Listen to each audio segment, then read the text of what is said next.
this is a common conversation that I've had with many communities around whose clients, or I prefer to use the word participants, are we dealing with, right? And it happens so often that people are almost stuck in their silos because they view people as their own, as opposed to seeing everyone that's homeless, regardless of what organization is sort of the key support organization. They have to all be seen as the community, or as Jody has just stated, as the province's participants. This is the province's issue or the community's issue to deal with. So they are all ours. And that's the whole point of coordinating your system, right? Is bringing everybody together so that you can work together as a team. You know, you're multiple teams that come together to form one larger team to solve this problem. And so I really love that messaging. I also wanted to sort of just say that along with the why, I think it would be also helpful to add in some reminders about what's going to be different for us as we work through this and solve this problem. How are things in our community or our province or our region going to be better as a result of this, which is very directly tied to the why. But you know, I think it's another important piece to frame. Lorianne, what are your thoughts about that? And does anybody else have any comments about that? I don't know if anybody shared anything in the chat, but what did those things sound like, Lorianne? Hi, that's fabulous. I think you hit it, Wally, right at the start, that we really want to energize people and have good momentum going forward. I love the questions of starting with the reminders of why and what. And I agree, Jody, it really is that as a full province, the designated communities, the rural communities, the Indigenous groups, we're all in it together. So I think that's really going to put us in good standing. And if anyone else has anything else to add, I will take it all. I would just add something really quickly, Lorianne. You're positioned really well for friendly competition with other provinces in the country. I mean, if you guys can get this going and get that energy and get it happening, your size notwithstanding, I would take that as bragging rights and parade it across the country for the rest of Canada. And we'll do our best to help you parade that. Well, thank you for that. It's a good vote of confidence. Thanks for the question, Lorianne. And it looked like in the chat there were other people who agreed that that was a good question. So I'm not sure what would be next. Jody, do you have a handle on that? I don't have any other questions, but I'm hoping that someone is going to put something down. I don't see anything in the chat, unless, of course, you've put it in to a specific panelist, but I don't have anything yet.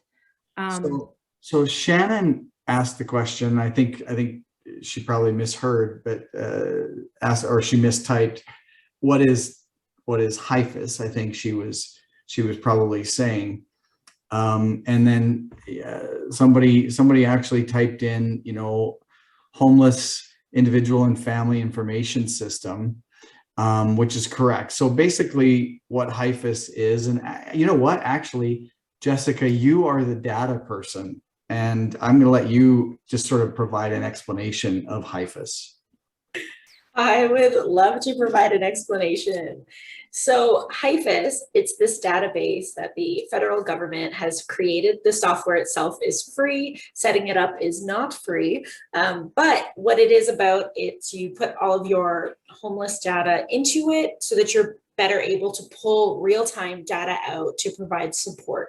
The idea is that you can set it up like it's completely customizable for your community, so you can set it up in different ways so that various organizations can share data and see it, but it's all customized up to you for what you share and what you see. The idea is just to get everyone supported as quickly and efficiently as possible. Shannon, can I ask where you're from? And actually, you know what, I'm going to I'm going to unmute you if that's okay. So you can speak now, Shannon, if you have a mic. But tell us where you're from and what prompted the question.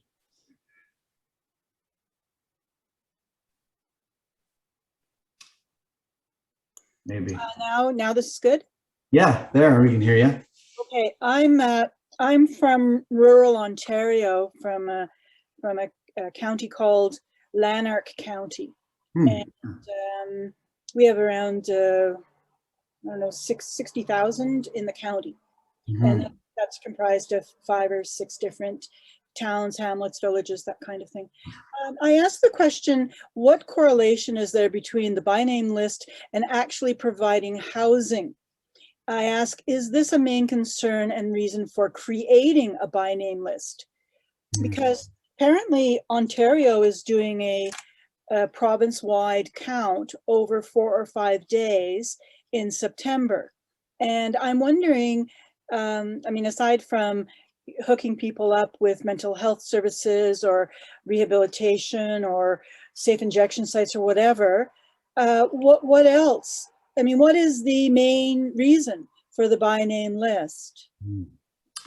Yeah, good question. And what I'll also share with you that Ontario is doing is through all of the service managers, Ontario has mandated that all communities have a by name list in place, and they have some guidelines around how that is to be.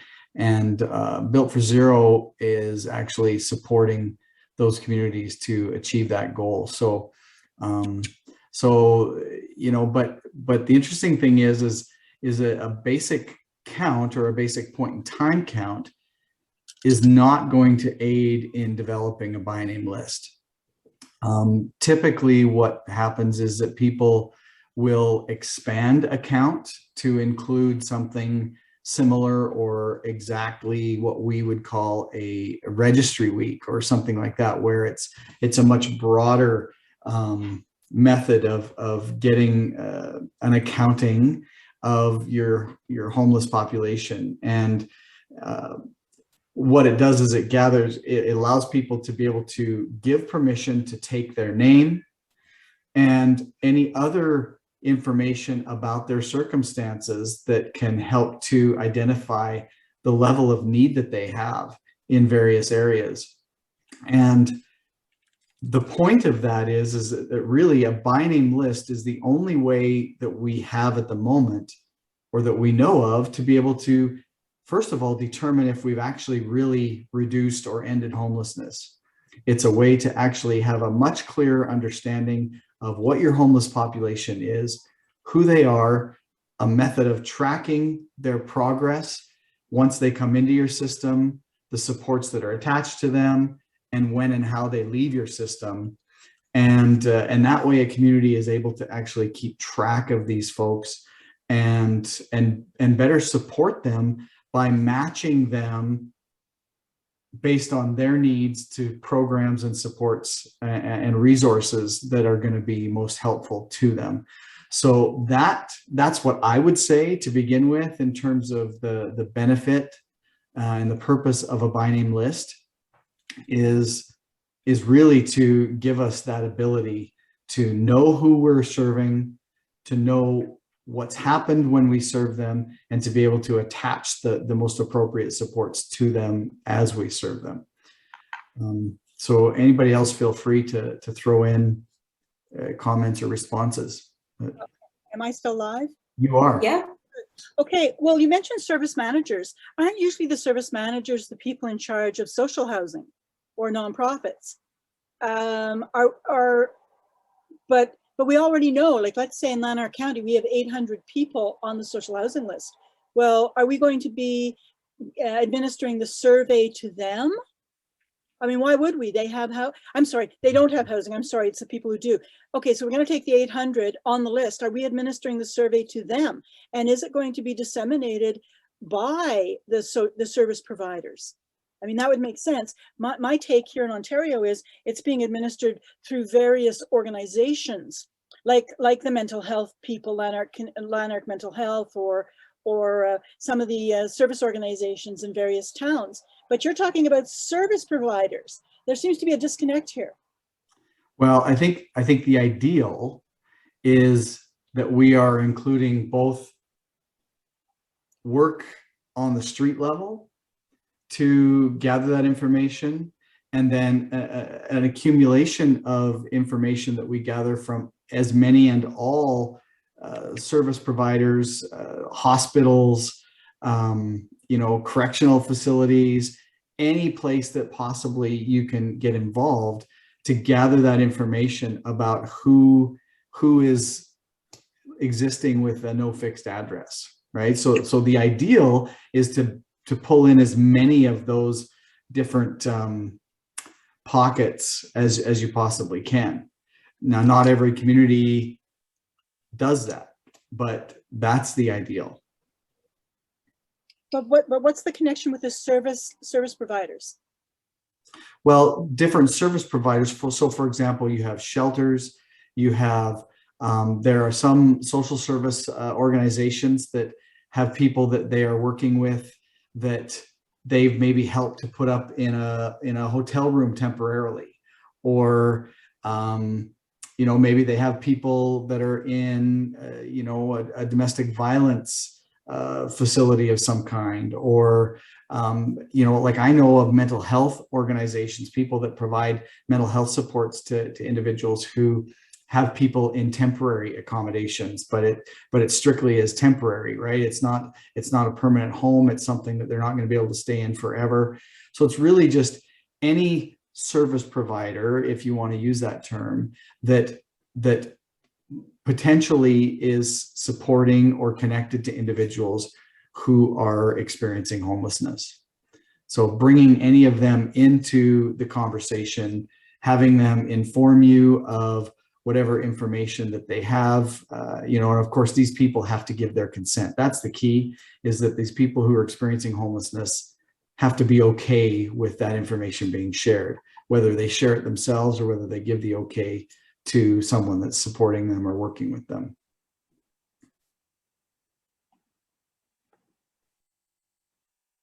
So I'm not sure if that's answered your question completely or not, but well, I wonder really, what is the correlation with actually housing for people who don't have a place? What is this part and parcel of the housing first movement, or what is the correlation between counting people who are homeless or potentially homeless and housing? Yeah, I honestly, if you just use the term counting, I don't think there is a correlation. I don't think that just counting people helps us to house people, but by getting more detailed information about their needs, that is what helps us with housing, because it helps us to provide a better match to their specific needs and housing resources that are available. And so that's the difference between just doing a basic point in time count and doing and creating a by name list, is that we now have that additional information that allows us to work with people by name and based on their specific concerns, and then we can connect them to a service or support that's going to be the most helpful, the most what's the word I'm looking for, that's tailored better for their needs, and then they can work with them to get them into the housing that's going to be most helpful for them. I'd also add, the first thing that came to my mind, Wally and Shannon, when you asked that question, is with a by name list, as Wally said, you have known individuals who have a name, who have specific requirements and needs. You're also building the case for future funding, right? You're also building a case for specific needs in your community. So when you have a new build, or you have the idea of a new build, you know what it's for. You know what the overarching issues within your community are. You're not working on a hunch, you're working based on data. So you know that this number of people in the community have this set of needs. This number of people in the community have this set of needs. When you do a point in time count, you have this many homeless. It's But based strictly on a specific time, yeah, day, and a time of year, and it's just a snapshot of what you can see at that moment. Yeah. Lorianne actually posted in the chat that there's a good YouTube video that OrgCode has created that talks about the difference between point in time counts and a by name list and those kinds of things. So, and someone else has written, the BNL is your who. You need to know who your individuals are in the community to house them. And you know, that really gets to that point of if I had the money today to build something, what would I build and why? My BNL is going to tell me more about that than I have otherwise.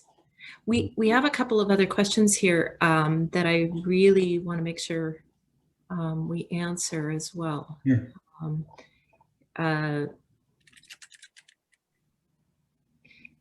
Leslie has asked, how can HIAS leads help with the CA processes?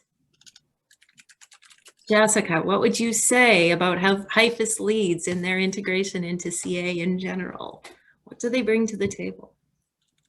HIAS leads bring so much to the table. I would say the biggest thing that a HIAS lead could do to support coordinated access is make sure that your data updates are what you want them to be, right? So by monitoring the quality of the data, you're only as good as your data, right? So you want that to always be updated, make sure people all know the same definitions in your community. Wally and Jody hear me preach about this all the time, but everyone needs to understand what definitions you're working with in your community.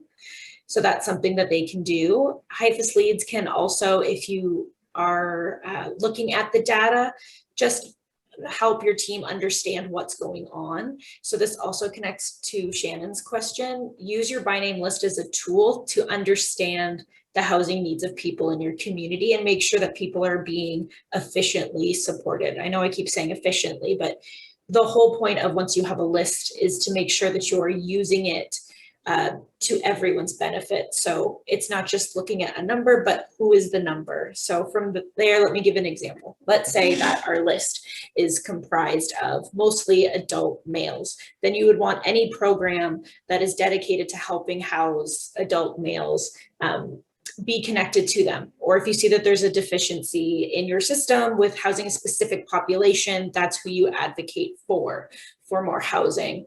On top of that, it's also like HIAS leads, if you're into the data, again, connecting it with the list would be who gets people housed the fastest?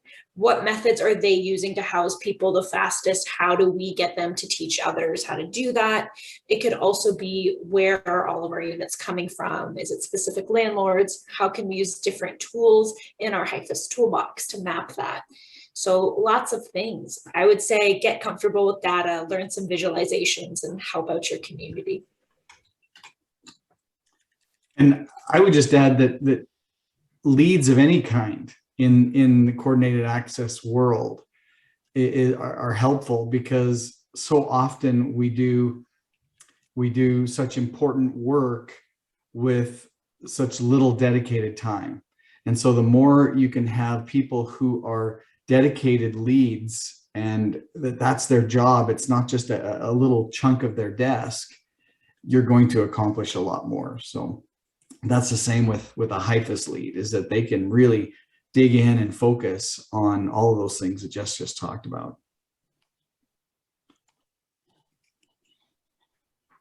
I just saw that Malcolm had a question in the Q&A, and I kind of responded in there, Malcolm, to see if you're okay with talking.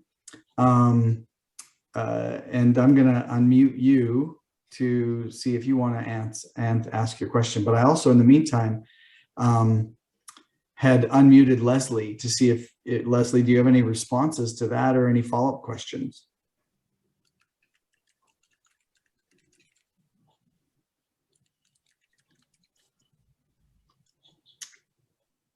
Okay, I'm going to assume that means no for now, but Molly, yeah. we also have Gina Dolinsky who has a question.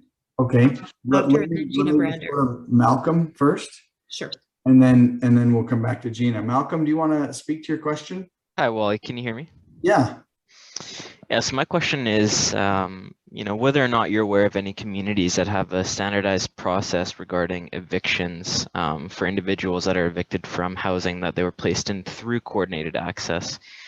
From my perspective, there's a considerable amount of time, effort, and resources put into housing someone in our community through coordinated access, but it doesn't seem that there's an equivalent effort to help those same people retain their housing. Do you think something along the lines of an eviction review committee or board would be helpful for accountability and consistency in the eviction process? Interesting question. So are you saying that you're finding that whoever supported those individuals to go into housing may or may not be there consistently to support them after they've been housed? There's probably multiple concerns that I have.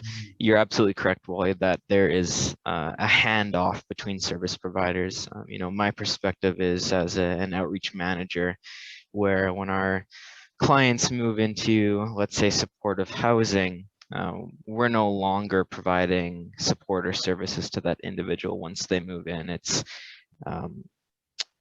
we're expecting that the supportive housing staff will be providing those services moving forward. In addition to that kind of concern, we see individuals who are highly complex. Everyone at a coordinated access is aware of that, and then they end up being evicted for that highly complex behavior from their supportive housing. So it kind of seems like there's this disconnect between the individual that we're trying to move into supportive housing, they need these supports, but then they don't seem to be being provided, or they're being evicted because they have high support needs in the first place. So just looking for maybe guidance on how we can encourage a more standardized process around evictions and accountability for those service providers who are evicting our clients.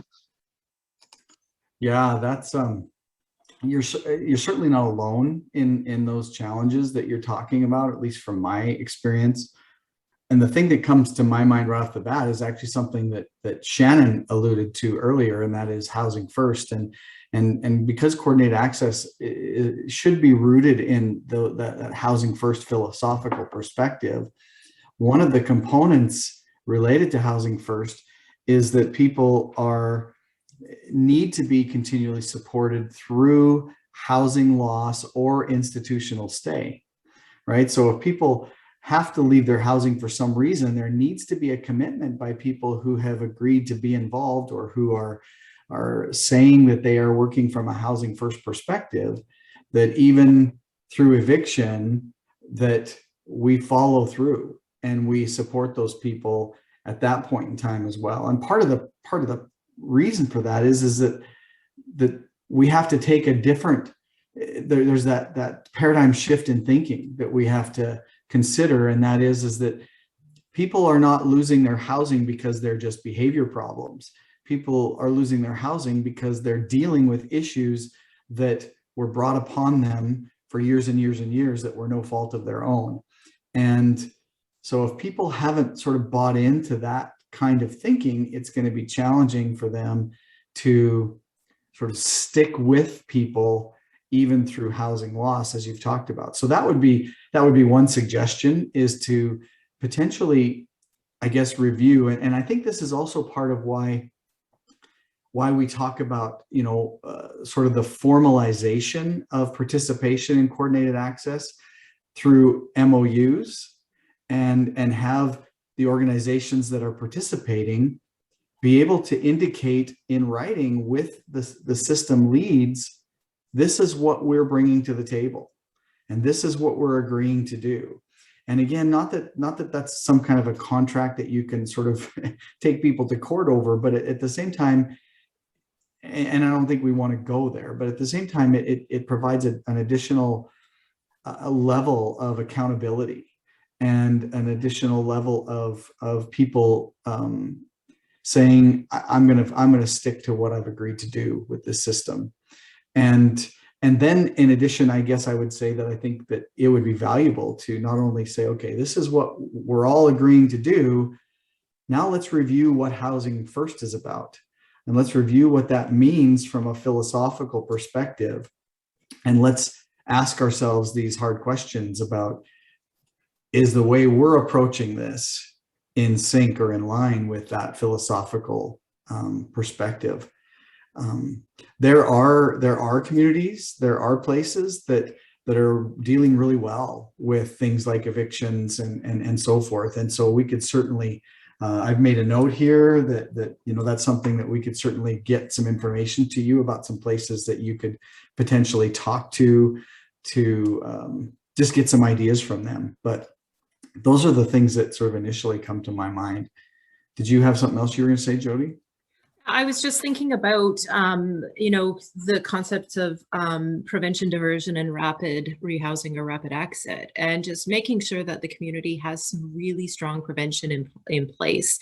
And that fits really hand in hand with what Wally's talking about in terms of the housing, revisiting that housing first philosophy, but making sure that when a decision like this is being made, that you're going through that entire prevention sort of toolkit before someone is being asked to leave housing. Because at the end of the day, and having those open conversations with everyone who's involved with coordinated access, at the end of the day, as a service provider, if you evict this person, they're coming back into the system. And you'll probably get them again, especially if you're a small community. You'll be faced with having their name come up on the list again at some point. So rather than evicting someone, what is it that we can be doing to make this housing successful for them? And what is it that we can be doing to adjust within our own practice so that this isn't coming up again? Because that person may exit and stop being your problem right now, but you are putting pressure back on the system to another provider somewhere else if you do that, because they're going to get housed again. It just might not be with you, but it might be with your buddy that you have to sit at that table with. And that's, I think, a bit of a piece that people need to be looking at as well. If we're doing this together, it doesn't mean that you're packing their bags and putting them back out on the sidewalk so that you don't have to see them again. You actually are working within a system where I need to sit down and I need to probably tell Jessica why I made that decision. And that's going to impact my relationship in the community as well.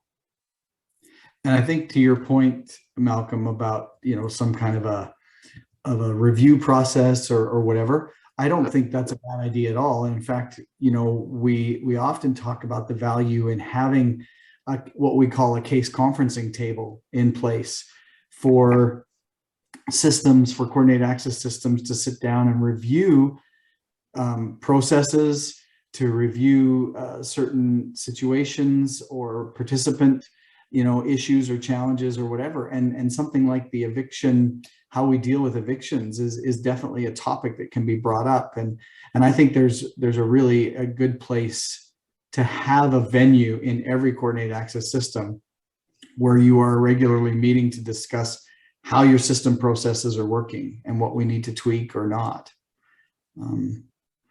So does that help for now, Malcolm?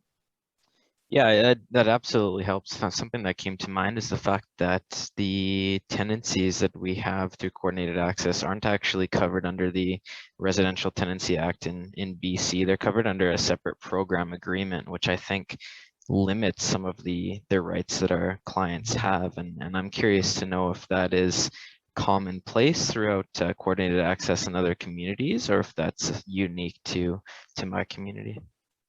No, I think it's common. However, it's a goal to try to work away from, right? Because again, the idea is that people leaving homelessness should have the same kinds of leases or rental agreements or whatever that anybody else in that community would have. yeah, we run into that challenge all the time where different programs are saying, okay, but this is how we have to operate. And sometimes it's forced upon them by provincial guidelines even, or whatever. And so then work has to be done to try to lobby or advocate to those people to slowly make adjustments, or actually quickly, if they will, make adjustments. But again, back to that housing first philosophy, that suggests that people, every person, has a basic human right to housing, which is the same kind of rights and guidelines. We shouldn't be putting special conditions into their leases just because they've been homeless for a period of time or whatever, right? So I think that's an important point that you just thought of. I think it's really important that you, even if you have, you have a service agreement with that person that operates outside of residential tenancy, that you're working towards a gold standard. So, that is the standard that you're working towards, despite the fact that you're not required to do it. We should probably get to Gina's question. Yeah, Gina and Gina. We've got two Ginas. Two so, Gina. Gina D. Hi. I have a question about HIAS and the by name list. As you know, we in BC are not on HIAS currently as the CEs, and our option, therefore, if we're not on HIAS, is to use a spreadsheet for the by name list. The Built for Zero spreadsheet is something that I think some of the communities are using. How do you, is that Built for Zero spreadsheet kind of scalable to the HIAS systems by name list? And what are the privacy considerations related to that? Do you have, how does that work in a community to have a spreadsheet based by name list? Well, let me tell you, Gina, we happen to have the author of that spreadsheet with us today. That actually is Jessica. So I'm gonna just let her respond to you. I feel like you're stepping into my arena, Gina. So a few things. That Excel workbook, the CEH workbook, it's made to go as far as you can with a by name list, as opposed to something like HIAS. HIAS will always be more real time, more accessible, just because of the nature of that system, right? Like it's an in your face database. The Excel goes as far as it can. In terms of privacy, it's just a tool for you to amend and modify as it works in your community. So I would suggest going to your privacy officers, seeing how you can share it. Some ways that communities have shared it in the past are password protection, encryption, having different people in their community sign MOUs, data sharing agreements. And that's how it's been done in other communities. For you, it would depend on your privacy laws and what you use in your community for sharing information across agencies. So that's what I would say. It's just a tool for you to modify as you see fit.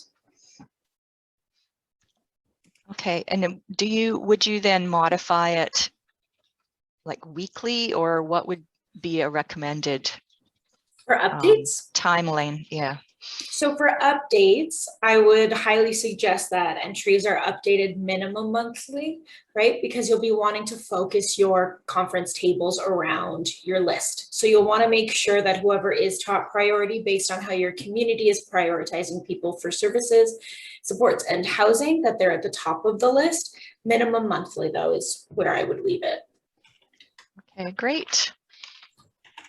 I would also say, just for fun facts, on the VFZ website, there's actually a section that I'll link you to in here that does a webinar series on it and has a guide on the Excel that might also answer any questions you might have. Great, thank you. You're welcome. I also know Jessica has been known to provide the odd sort of one-on-one support time for using that spreadsheet as well. We might be able to our next meeting. Yeah.